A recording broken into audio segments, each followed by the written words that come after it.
Welcome back. I'm Michelle McCory at the NASDAQ market site. Shares of Nissan are looking to get back in gear in Tokyo. They skidded 10% a day earlier after Nissan cut its full-year profit forecast.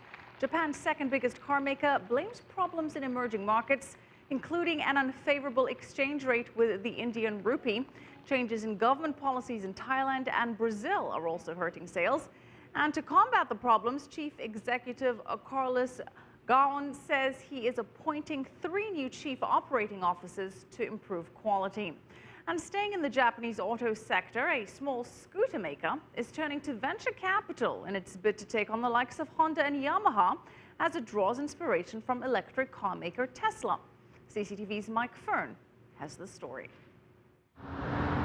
It's a far cry from the flash headquarters and showrooms of the major Japanese automakers.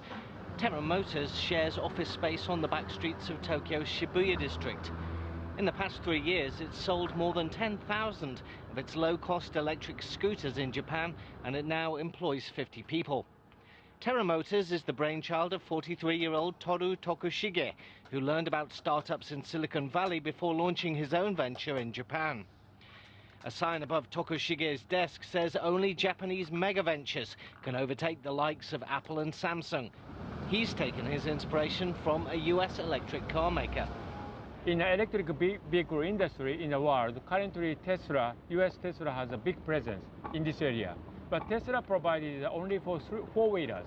But if you look at the 2-wheelers and 3-wheelers, there is no company who has a similar big presence in this field. So we'd like to create a Tesla positioning in 2-wheelers and 3-wheelers market, in Asian market. That is our short-term goal. And our long-term goal is to create a Sony and Honda-like company, rapid growing company from Japan. Tokushige's vision has attracted a young and loyal team of workers in search of a work experience that large Japanese companies don't offer. 26-year-old Koshi Kuwahara used to work for Panasonic. I wanted to have the bigger opportunity and the bigger job and bigger work and the bigger responsibility. When I was in Panasonic, the responsibility is very limited because I was young. When you get older, you'll have the higher position in normal Japanese companies. But in Terra Motors, I can do what I want. Terra Motors has already attracted $7 million of capital, and Tokushige is talking to investors to raise another $20 million to launch new 2-wheeler and 3-wheeler models. These electric scooters may have been born on the back streets of Tokyo, but Terra Motors has global ambitions. It's currently in talks with the Philippine government to supply 100,000 3-wheelers by 2016. Mike Firn, CCTV, Tokyo.